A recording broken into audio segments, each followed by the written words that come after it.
Hi, this is Mason here, and you listen to Coffee Kenobi. And the boy tells me you want to sponsor him in the race. How can you do this? Not on Republic credits, I think. Huh? My ship will be the entry fee. Oh, not bad, not bad. Huh? There is a question of procedure, but I'm confident we can overcome it. I must speak with the Jedi Council immediately. The situation has become much more complicated. They're still selling tickets to the Star Wars celebration at Lowry's Wings Over the Rockies Air and Space Museum, but the only force with the fans on Friday afternoon was outside in a cold wind and rain. We are indebted to you for your bravery, Obi-Wan Kenobi. And you, young Skywalker. We will watch your career with great interest. This is James Arnold Taylor, and you're listening to Coffee with Kenobi. I have a good feeling about this. So as you probably know, in fact, I'm going to say you do know, in 1999, Star Wars fans got a blessing we've been waiting. I'm not a math teacher, but a good over a decade for. What was it, 17 years? Is that about right? Between 16 years. Okay. So and everyone was so excited. Of course, I'm talking about Star Wars Episode 1, The Phantom Menace. This is the 25th anniversary of this incredible film. It was just re-released in theaters, and I believe was second at the box office, which is pretty remarkable for a movie 25 years old that you can watch on any streaming service on any platform of your kind. So if you're going to talk about an epic movie, you've got to have not one, but two epic guests. They're both returning guests. I'm happy to have them back on the show and very proud to call them friend. First, you may have heard of this one gentleman. If you've heard of Rancho Obi-Wan and you've heard of Star Wars, you know who I'm talking about. The one and only Steve Sansweet. Steve, welcome back to Coffee with Kenobi. Thank you, Dan. Good to be here, especially with your other guest. Yes, and the other guest is also someone. Look, I don't have just one Star Wars legend on the show. I've got two. The other guest was instrumental, along with, well, you both were, with pioneering Celebration. He's also a cast member of the Star Wars films. And if you've heard of the Lucasfilm Fan Club, then you know who I'm talking about. The other one and only Dan Madsen. Dan, welcome back to the show. Howdy, guys. Always a pleasure to be with you, Dan, and to be with my buddy Steve. Yes. Well, like I said before we were recording, the two of you sprang to mind right away because of this incredible film. Steve, you were in charge of fan relations at the time Phantom Menace came out. Am I correct? I was indeed. So my title at Lucasfilm at the time was Director of Content Management, and I added on and head of fan relations because that was a large part of what I was doing there, although nobody wanted to acknowledge it officially. Well, we are definitely acknowledging it because it's a tremendous part of, I mean, I don't even know if this show would be around if not for all you did with fan relations. What was it like at Lucasfilm? We'll try to take them separately. As a fan, I know, of course, we know what kind of fan you are, but from a professional perspective, what was the build up to the Phantom Menace like? It was pretty amazing being there behind the scenes, being on the set with my good buddy Dan for a week or several days at least, and Dan getting a part in the movie, which was very exciting for all of us fellow fans. But there was so much excitement and so much wonderment. Remember that the first trailer, which came out in November, was the biggest download of its time in history for the internet. And that was a deal that my boss had struck with Microsoft. So, and that trailer left us all wanting more. It was an incredible trailer. The Gungans coming out of the fog, and it went on from there. I very much remember Entertainment Tonight recording that because that was where they were going to show on broadcast television the trailer for the Phantom Menace. And when that mysterious red-faced villain appears with the horns, and all of a sudden his lightsaber is a double-bladed lightsaber, I don't remember when it actually came out that it was Darth Maul, but I'll never forget just the awe and wonder that you mentioned. What do you remember when the name was actually released? Was it in USA Today or where was it? I don't recall that. I don't either.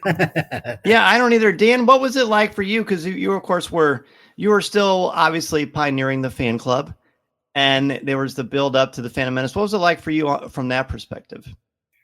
Well, I have to say, right up to today, from the moment Star Wars came out back in 77, and I was, 14, 15 years old, right up till today, I don't think I've ever been present at a more exciting time to be a Star Wars fan than that period of time, moving right up to Episode 1. You know, I mean, you had the special editions open up a few years before that of the original films, but then, you know, this excitement of people who had been waiting and hoping and praying that George would do another Star Wars movie.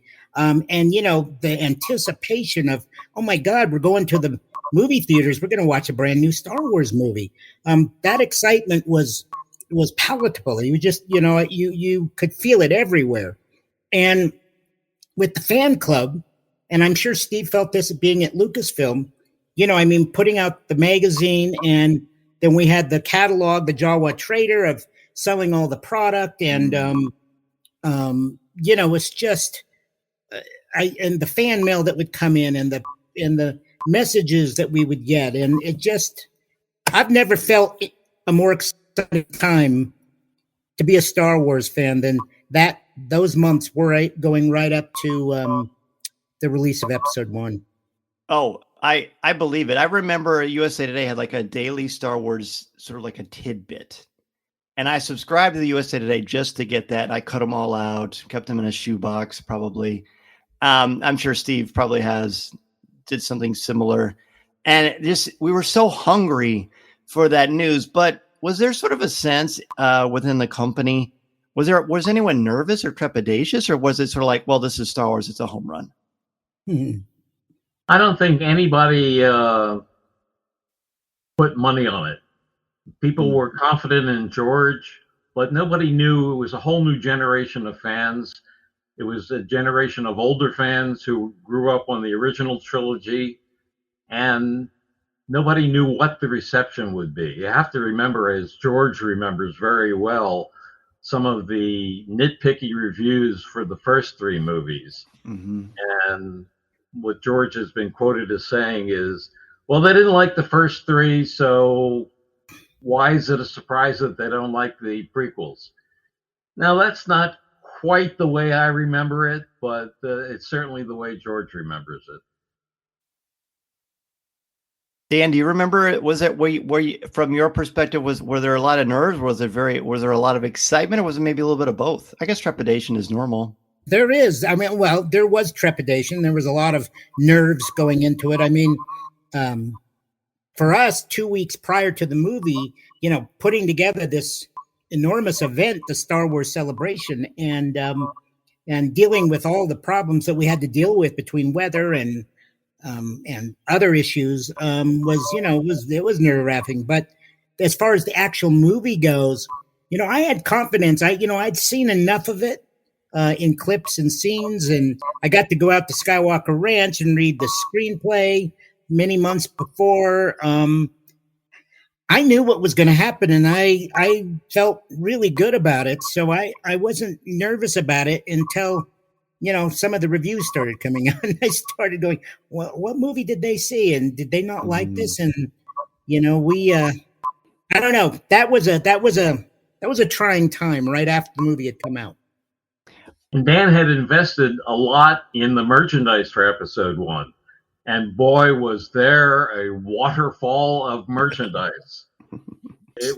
That's exactly right, Steve. In fact, Steve hit it on the nose. For me, we had invested in a buttload of merchandise for the catalog. And we had, you know, warehouses stored with boxes of action figures and you name it, everything from Hasbro on and on. And it was a little bit worrisome when we started noticing that everybody had the merchandise. I mean, mom and pop gas stations, the merchandise was everywhere. And so, you kind of worried. I thought, oh boy, I hope we can sell all of this, and so yeah, there was some nerves around that whole part from the financial side of it. But, when I first saw the movie, I loved it. I thought it was great. Was there some things in it that I was a little bit not in love with? Yeah. But overall, it really brought me back into that Star Wars universe, and I was thrilled when I saw the movie. Did you recognize anybody in it, Dan? There's this little blue guy, and I kept thinking, God, he looks familiar. Who the hell is he? Who is that handsome devil? Yeah. How far in advance did you know that your part was going to be in the final film? At Star Wars Celebration, Steve, I didn't even know. I thought I was going to end up on the cutting room floor, quite frankly. And at the celebration on the last day, Alan Couch, you remember Alan, Steve? Of course. Alan Couch came up to me and said, "Hey, guess what?" He goes, "We saw a screening of the movie, and you're in it." And I was like, "Oh, thank God, I actually made the cut." I didn't even believe it, though, until the actual day we saw the movie. And Lucasfilm was generous enough to set up a theater here in the Denver area so we closed the fan club. We had, almost 90 employees at that time. Wow. We closed up the company, shut down the phone lines, took everybody to the theater to watch episode 1. And it was just the fan club employees in the theater. And it wasn't until that final scene that I was like, I'm there. They didn't cut me out, Well, let's rewind a bit. What was it like when you first learned that George wanted you to appear in the film? Well, actually, it was not so much George. It was that we were all invited out to the set, and we were all given an opportunity, all the editors of the different magazines, we were all given an opportunity to become Naboo citizens in the parade scene. And so when we came out, we all got fitted for our costumes. We're told when we needed to be there, and we all showed up in the back lot there. And it wasn't until close to the time of filming that I was pulled out by, trying to think of his name, assistant director or associate director. He was on the first movie, Steve. He's had blonde Roger hair. Christian. That's him, Roger. And Roger picked me out and said, "You're going to be the one that comes out and gets this beast." And I said, "What the hell am I grabbing?" And he said, "Well, imagine the cross between a chicken and a dinosaur." And he says, and that's what you're grabbing. And so I kind of rehearsed it with him on the side there. I said, how high up do I need to grab? Is this thing big, big, big? He gave me an idea of what it was. But, the magic of movies, and Steve's seen this, but for me, the magic of movies came alive on that, because I still remember when we shot that whole parade scene, and all the Gungans walking down the street were guys in white jumpsuits. And, of course, there was no Cadu. And there was maybe 100 extras as Naboo citizens. The sets only went up so high. There was no confetti and music playing. And all of that got added in later on by the effects guys. And so it really shows me how magical movies really are when they can add effects to them.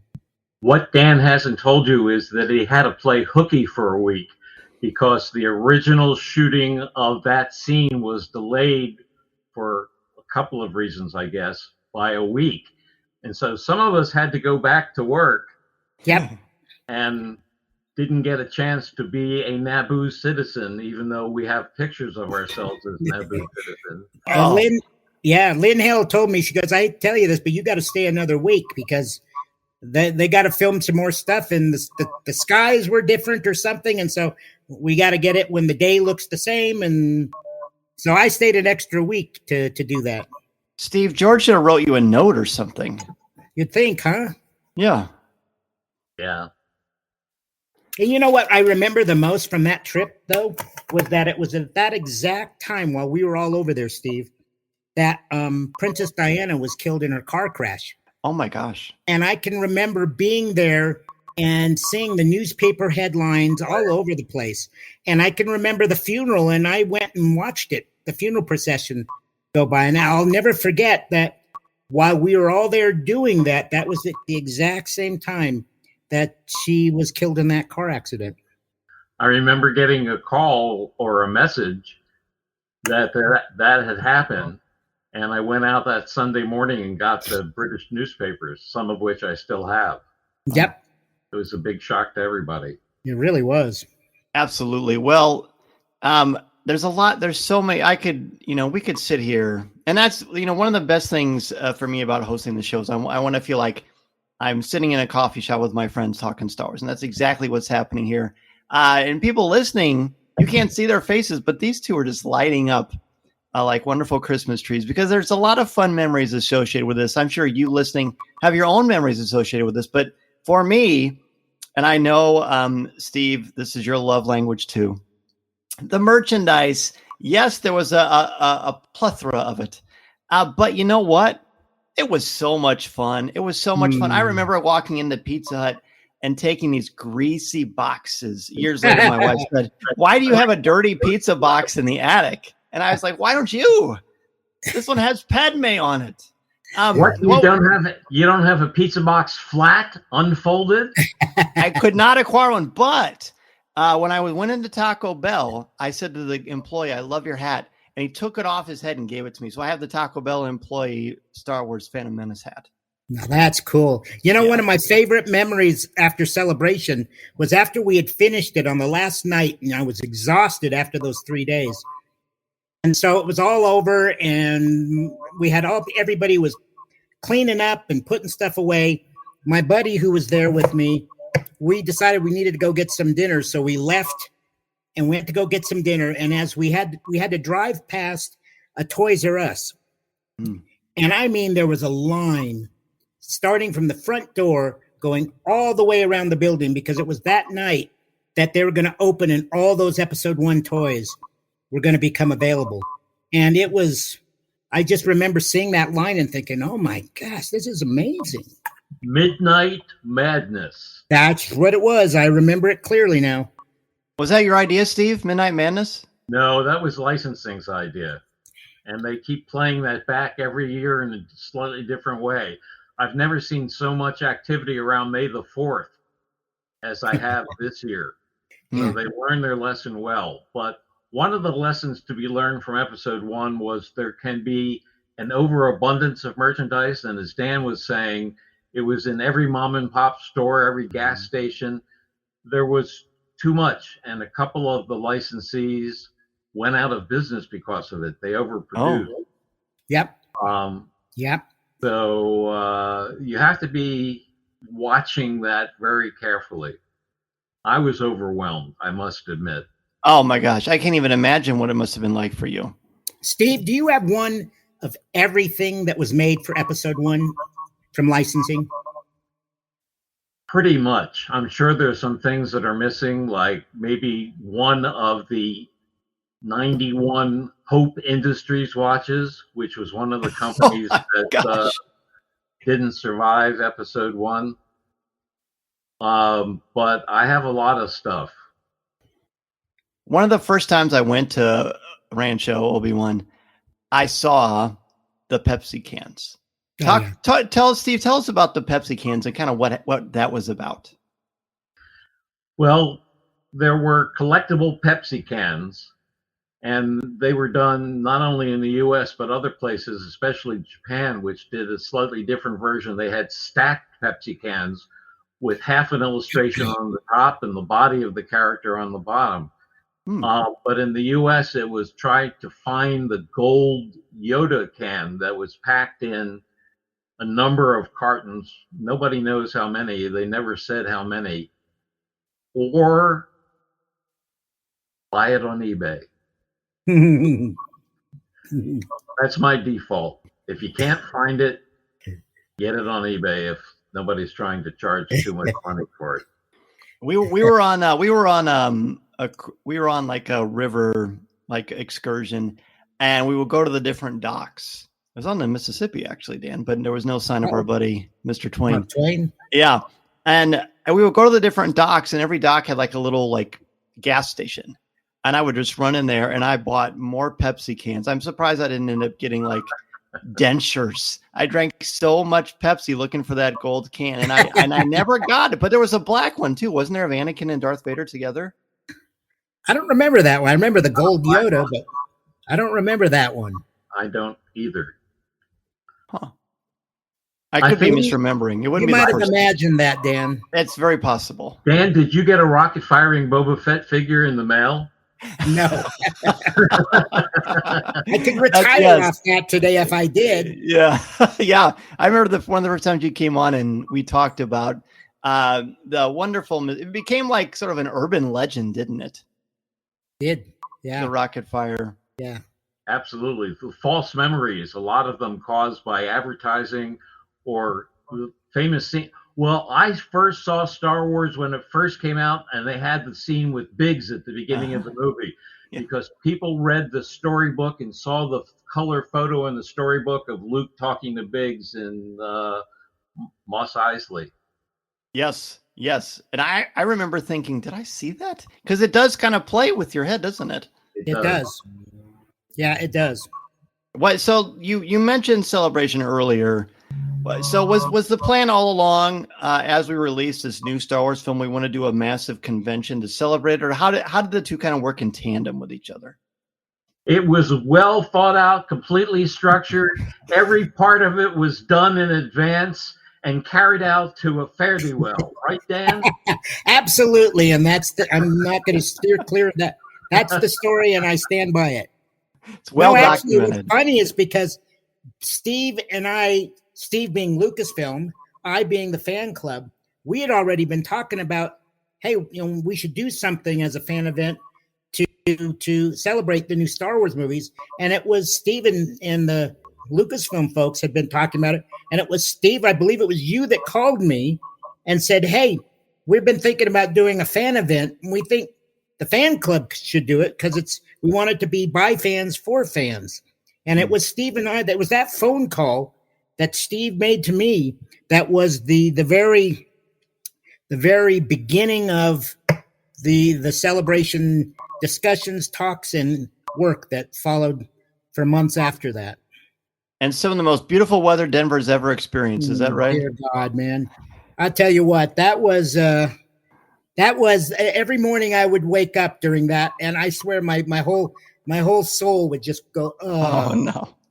Just, I could not believe, what was happening. And had we been able to get that doggone Denver Convention Center, which was huge and it was mostly new, we wouldn't have had any of these issues. But we had to do it with circus tents, which they promised me would not leak. But when you have the worst rain in 100 years in Denver, they probably weren't planning for that kind of rain. And so, yeah, it was it was the best of times. It was the worst of times. The tents had a 99-year warranty. Yeah, well, this was the 100-year rains. Yeah. Well, originally, my boss, Jim Ward, who was the director of marketing at the time at Lucasfilm, said, we should do something for the fans as a lead up to this. This was after he had masterminded the trailer and started the advertising campaign and the build up, and licensing was working on the products, and everybody at ILM was working on the movie, and George was editing it with Ben Burt.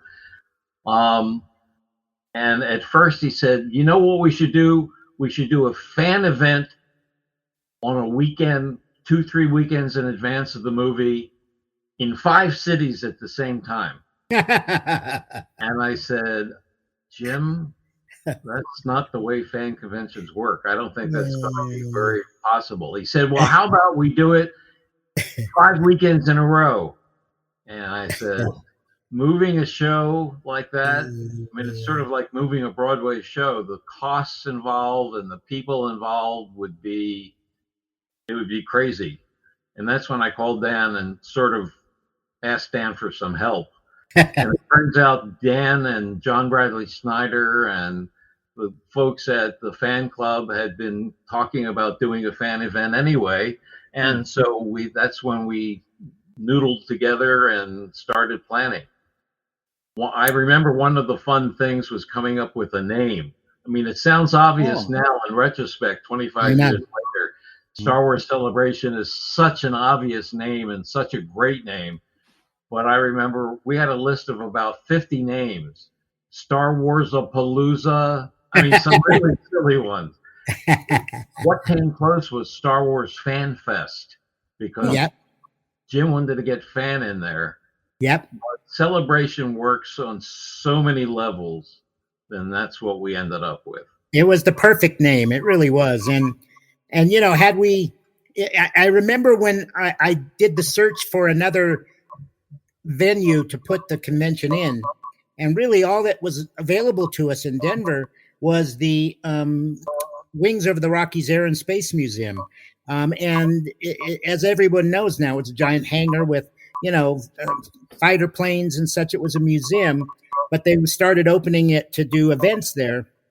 And so Jim Ward, who was Steve was just mentioning, he flew out, and I drove him down there to take a look at it, and he had to give the okay for it to actually that to be the place.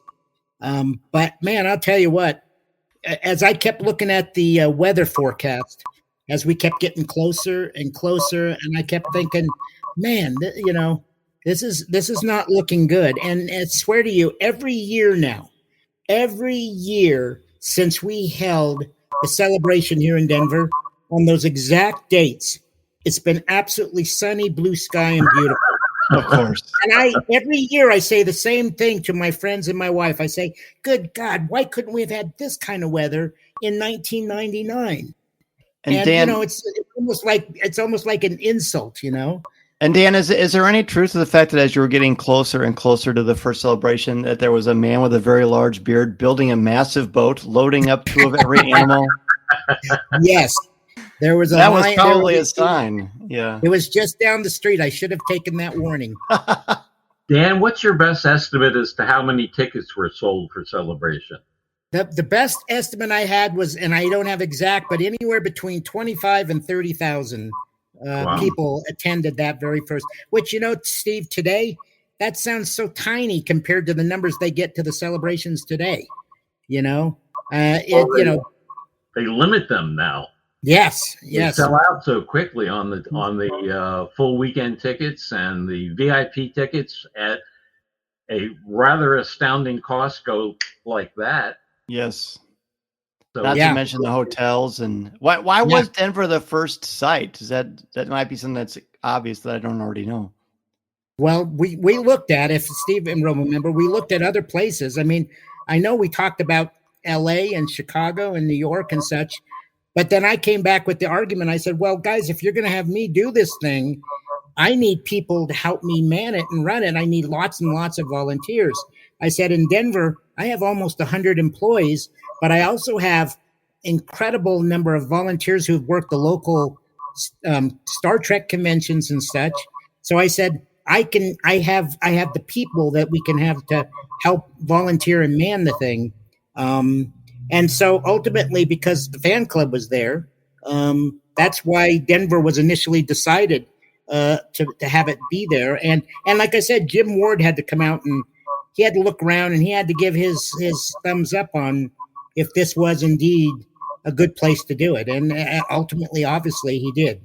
We did a tour of some of the rundown buildings that were going to be torn down at some point. Yep, I remember that. Yes. And we walked through one of the buildings that was going to be used as an auditorium with bleachers in it. And we walked into the lavatories, and they were crumbling. I mean, bricks on the floor and tiles off the walls. And Jim was looking around and shot me a look like, what? And that's when the whole idea of the tents came about. I think Dan came up with that. Well, we can have tents. Did you, Steve? Do you remember the Jar Jar Jam and where we held that? I never made it. I was so exhausted. I never made the Jar Jar Jam. That was downtown at an old Jewish synagogue. Beautiful old building, but they had a basement auditorium, and it was really this kind of cool, hip, kind of vintage looking area. And so we sold a number of we limited the tickets, and I have no idea how many we limited it to. But that's where Ahmed Best was there rapping with the group, his group up there on stage, and Ray Park got up there and danced and rapped with Ahmed, and it was a very cool night event. And we had some of the cast members and guests at the event were there and came and danced with the fans and such, and that was a cool kind of little event that will never happen again, quite like that. And if you were there, you can be proud to say I was there, because it was limited, and that will never happen again quite in that way. Rick McCallum showed up too, the producer. He did. Rick was there. Yeah, George didn't go to that celebration, did he? Too busy with his film, probably. He filmed a welcome greeting that we played at the opening ceremonies. Saying, hey, welcome, I'm over here on the set filming, welcome to the celebration and all of that. Was there specific footage from the Phantom Menace that was sort of like to tantalize people, as if they needed incentive to go to a Star Wars celebration? But even though it was the first one, I remember the buzz for it, and I remember wanting desperately to get out there, but I don't even remember now why I couldn't do it. But I remember, wasn't there something exclusive footage-wise? Steve might have a better memory of other stuff. One thing I do very clearly remember is they played a great deal of the lightsaber duel between Qui-Gon, Obi-Wan, and Darth Maul. Goodness. And I'll never forget how that audience roared when you see that door open up and you see Darth Maul standing there, and he pulls his hood back. And when he puts his hand out and that lightsaber comes out, and then all of a sudden here comes another one out, man, that audience just went absolutely crazy. And I have goosebumps when I think about that moment, being there with all those fans watching that incredible scene. And that's kind of Star Wars magic that I'm not sure people feel anymore, because they don't have those kind of moments like that. There was additional footage beyond that was in the trailer that was shown there, some sneak peeks. And then, of course, we had some behind-the-scenes people. So we had Trisha Bigger there, the costume designer, and they just kept wheeling out these amazing costumes, the Padme dresses, and other costumes. Scott Chernoff got to interview a bunch of people. Scott was managing editor of the magazine. He was, and he was the host of the the second stage, and he did an absolutely amazing job. Scott deserves a big pat on the back. What was there a special merchandise as well? Yeah. Oh yes, of course. We wouldn't allow a celebration without special merchandise. We had all kinds of special merchandise: Darth Maul embroidered black leather jackets, and we had clothes, and we had. Steve knows better. He's the collector. He knows what stuff was available there. I have the Letterman jacket that's leather and wool, and it has a wonderful embroidered Darth Maul face on the back, and I got Ray Park to sign one of the sleeves. Cool. So that is my best memorabilia from the show. The publishers did a special edition of the story of Episode 1, the novelization of Episode 1. There was another jacket. There was a pod racing jacket, a lightweight jacket, a zipper jacket. And there was a bunch of other stuff. And then some of the licensees had things. Topps had some cards, and Pepsi had some giveaway blow-up soda cans. Yep. Inflatable soda cans. Yep. Steve, I've got one thing. My greatest treasure from Celebration is my employees surprised me, the ones that were managing all of the merchandising for the event. That Darth Maul jacket you just mentioned, they had one, they got my measurements, and they made a small one just for me. Wow. And it's the only one of its kind. I got it hanging in my closet still. And it's the only one that would fit a little short guy like me. So I treasure that, because it's they surprised me with that as a gift. Yeah, that's great. That's fabulous. And plus the thought behind it is, of course, so really special. There's a lot of thoughts that kind of come to my mind when I saw the film for the first time. It was before they did like midnight showings, or at least where I live, they didn't do it.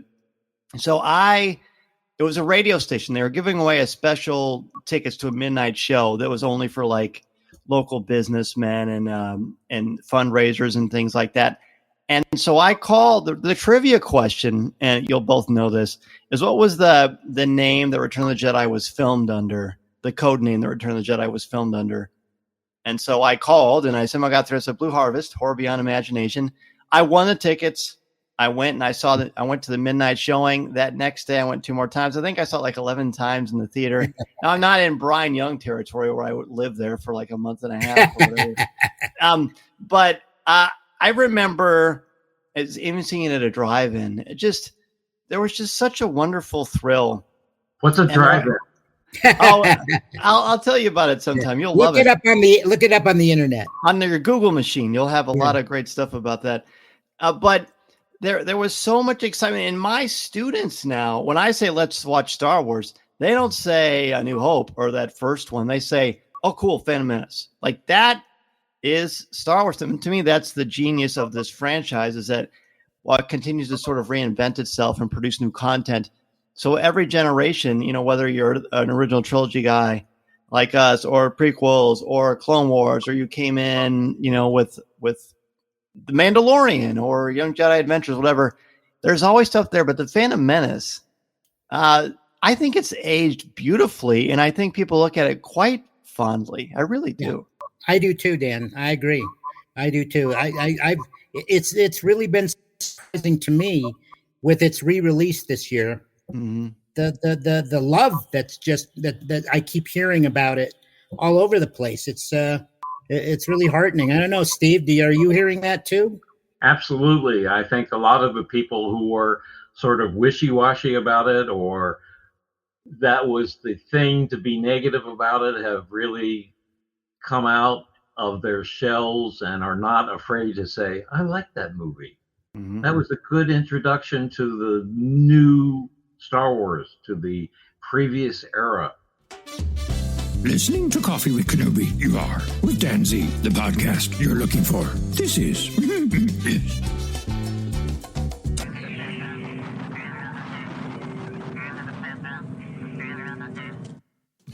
On my Facebook page, I posted a thing, of the movie poster, and I said, 25th anniversary, 25 years ago, Phantom Menace came out. And I was noticing all the comments underneath it were all raving and positive. Mm-hmm. And there's one guy that said, horrible. It was just horrible. So you immediately unfriended him. Just one. Yes. Yeah. It's a special movie that I will treasure, and my kids love it. And I've been fortunate. I'm at best on the show a couple times, and I've told them this. I'll say it again. When they watched Jar Jar, when they were little kids, now they're in their 20s, but to them, they laughed at Jar Jar the way that we laugh at the Three Stooges. That's right. Like clockwork. Yep.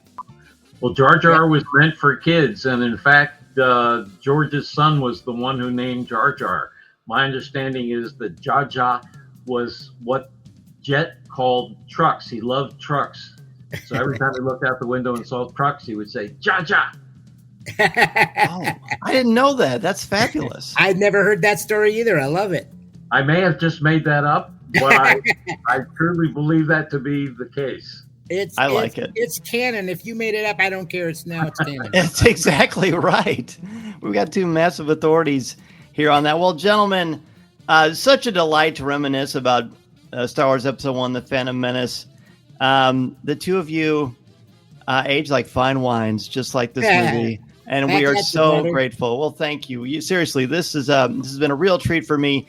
Dan, you've got a lot going on. You're working with this great coffee company, which seems like a perfect thing to talk about on Coffee with Kenobi. What's going on with you, and where can people reach out if they want to continue the conversation? Well, then go to popculturecoffee.com. I'm working with Kyle Newman, who you guys probably are familiar with, and a couple of other partners. We've launched Star Trek official coffee. We've launched Ghostbusters. Frozen Empire official coffee, and we just launched a few days ago for the 40th anniversary Teenage Mutant Ninja Turtles coffee. I never knew how popular the Turtles were, and this coffee is just going crazy, and it's amazing to me, not really necessarily growing up as one of the kids who loved the Turtles, but my God, there's a fan audience out there for them after 40 years. But Were anyway, you shell-shocked, would you say? Shell-shocked? Oh. I'm not going to forgive you for that one. That's okay. It's all right. I've heard that one. So yeah. So the coffee company is really cool, and I'm loving it. It's and we got many other coffees coming down the line too. Not Star Wars, but we got some other cool ones coming down the line. Love it.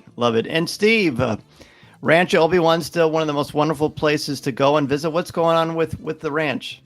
Well, we kept really busy at the beginning of May. We had a whole lot of May the 4th activities. Ann Newman, who's the president and chief executive officer of Rancho, and I did a 25-minute video for Walmart with all of their new May the 4th products.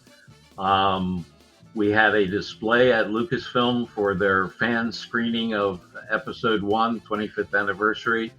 We had another display down at Alamo Draft House in San Francisco in the Mission District.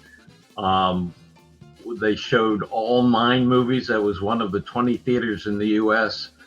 that had a 21-hour marathon.